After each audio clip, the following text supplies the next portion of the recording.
What up, people? Some time ago I made a video about some unappreciated anime that people overlooked in their heyday. Well, what do you know, with the amount of anime coming out every season, before this one at least, you can't avoid the sad fact that eventually something is going to get overshadowed by 4 or 5 hard hitters in its season. Therefore, we'll go once again back to the topic of underrated anime, and for this video I'll be taking you through a tour of 10 more anime that I think deserve more love than they got.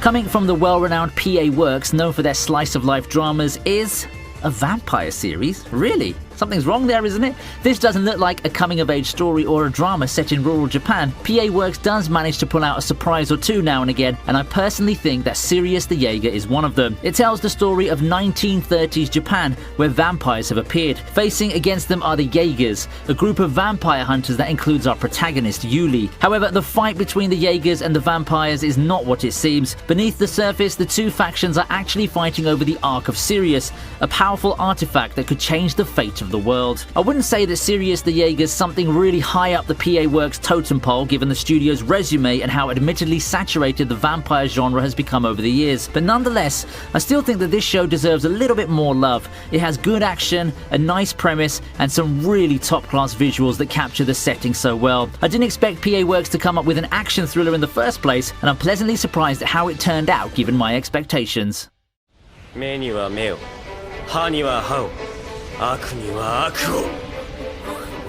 Now, I like to call the 2000s all the way to the early 2010s as the era of the battle shonen as far as mainstream anime goes. Superpowered teens galore, and they come in all sorts of flavors back in that time. It's kind of like isekai in the modern era, and it's kind of hard to stand out actually, and such is the unfortunate fate of Codebreaker. For me, one of the last notable ones riding on the ever-fading momentum of the big three as battle shonen began the transition into the new stars is Codebreaker. I mean, it's not that popular, and that's why it ended up on this list in the first place. I mean, it's not that bad a show. I think that Codebreaker does have the unique gimmick of being a battle shonen that explores the idea of good and evil instead of focusing on friendship or growing up. Just what is good and what is evil? What is justice? Those are questions that the series set out to answer with its two main characters who have an interesting dynamic of their own. It may be a far cry from being anime of the year in 2012, but I think that Codebreaker is overall actually a decent watch if you're up for some darker battle shonen and have a bit of time to spare. It certainly deserved a bit more popularity than it did get back then.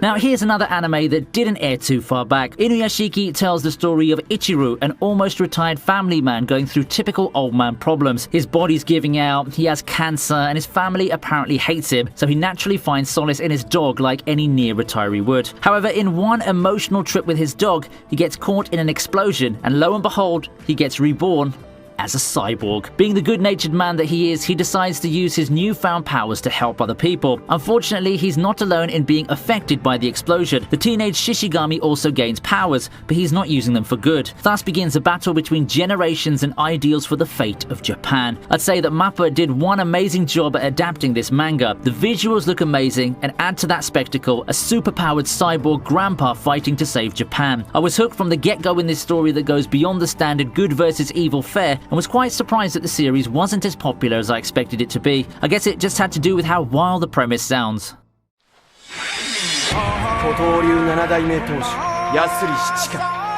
We've got Katanagatari at number 7. Seeing the Gatari at the end of the title and the name of the author, I won't blame you if you mistake Katanagatari as another entry in the storied Monogatari franchise. I thought so when I was about to get into the show as well. Now, while the two series have similarities, being from the same writer and all, I think that Katanagatari stands out as its own thing altogether. This is mostly helped by the art style, which is unlike most of the things we see in modern anime. The characters stand out flamboyantly against the signature backgrounds that the show employs. It seems that Nishio Isin also has an affinity for good dialogue in Monogatari, and it shows as early as this series. While I know a lot of you would have preferred more action in a story about, swords, I guess it all worked out in the end. Katanagatari really stands out for how niche it does seem at times. While by no means an unpopular series, I do think that this is one of those animes that deserves just a little bit more love. It's not a long series, so it shouldn't be a time sink that would deter a lot of watchers. Plus, it's just a testament to the greatness of the author known as Nishio Isin.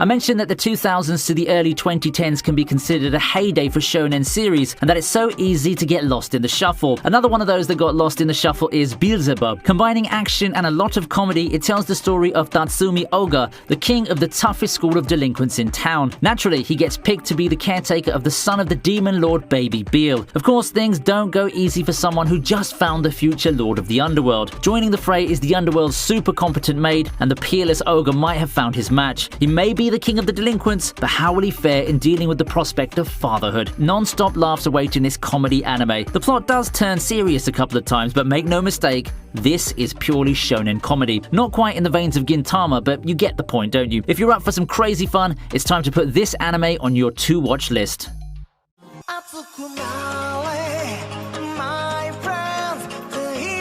Not to be confused with Cygame's money-making machine Grand Blue's, a comedy series starring Iori Kitahara and his new life after moving into the coastal town of Izu. Living in Grand Blue, his uncle's diving shop, he finds out the unfortunate fact that the shop is in fact being used as a base of operations by the local diving club, which is composed of partying drunkards. Making matters worse is his female cousin catching him in an embarrassing party situation. Welcome to the crazy life in Izu, Iori. Better strap down and brace yourself. In my opinion, Grand Blue differentiates itself from most of its peers in the genre by featuring college students. College is generally the time of discovery where people go hard either in partying, studying, or other ways. I think that Grand Blue did a good job presenting the fact of college being both a carefree time and a time where people venture out and start learning the realities of life. With its shenanigans, it's not too hard to spend your time laughing yourself dry while watching this series. I did recall some people talking about Grand Blue when it aired some 2 years ago, but if you're in the same season as an Attack on Titan season and an Overlord season, it kinda gets hard to stand out.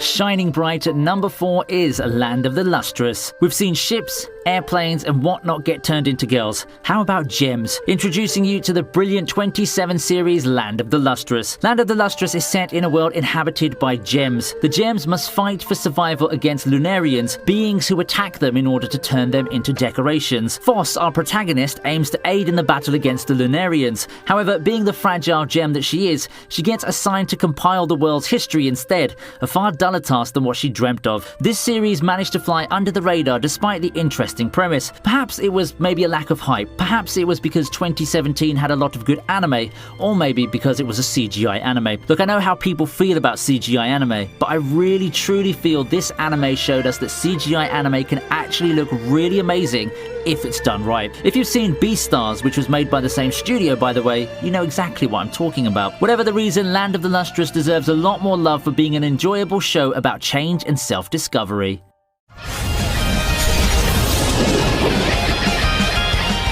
How about something esports related for our third place entry? Let me introduce to you King's Avatar. It's easy to see why King's Avatar can be considered an underappreciated show. First of all, by the time it came out, gaming shows have become commonplace. It feels it's kind of harder to stand out now as an up-and-comer in the genre. The second thing is, it's a Chinese anime, and I can't help but think that it's partially why it didn't get that much traction with the more casual side of the fanbase. Now that's a shame as well, because I think that King's Avatar is an anime that separates itself from the lot by being character focused. We're all too used to the million people getting trapped in video game shows or them playing casual adventures with friends, such as the case of Netoge no Yome or Bofuri, which I consider premise-centric. In King's Avatar, the characters, specifically our protagonist Yu Shu, are the centerpiece, and they undergo similar changes as the characters we've grown to love, but on slightly different beats. Let me make it clear that this is not completely an esports anime. However, it does tell a good story about our main character, a powerful glory player forced into retirement through politics to genuinely growing and loving the game once more. If you have the time and are up for some gaming anime, you should definitely give this one a shot. Next up is one of the great thrillers at the midpoint of the decade, Arjin. Years past, the titular Arjin or demi-humans appeared. Carrying the ability to suffer fatal injuries and not die, they're considered a huge boon for research all over the world. Now, what happens when those monsters strike back? That's the basic premise of this thriller starring Kei Nagai, who finds his world turned upside down the moment he awakens as an Arjin. Forget friendships. When your bounty is high, there are no such thing as friends, except for his delinquent friend. On the run, Kei looks to find the society of Arjin. However, the survivors that form this group don't take too kindly kindly to humans. Now, when I first read the premise, I somehow got reminded of Tokyo Ghoul or Parasite. All in all, Arjun goes in a pretty different direction, but it's nonetheless a good watching experience. It does raise some questions about what constitutes a human and does feature one of the better villains off the top of my head. The CG might take a while to get used to, but don't let that stop you from watching this interesting series. So tonight I'll sing a song to all my friends. Classic literature and anime is a combination that has delivered to use a mixed bag. Grabbing the top spot on our list is Gankutsuou. Given its legacy, I'm not surprised that the Count of Monte Cristo got the anime treatment. What I didn't expect to see was how underrated it is for something that's so good. Must be the age, since this is a 2004 series. It's either that or something along the lines of classic literature anime just not being popular enough. Either way, Gankutsuou is the reimagining of the Count of Monte Cristo. Now, a lot of you who've taken your literature class probably know of Edmond Dante's quest for revenge, but in Gankutsuou, his tale gets remade to include some sci-fi elements. It's a creative adaptation through and through, yet the story still sticks and carries itself really nicely with its thought-provoking narrative and great characters. That's not even getting to the unique and charming art style that the series employs. The opinion on the art is divided, but I think it helps add to the classic flair that the series is going for. Gonzo came away with a winner of a mid-2000s series.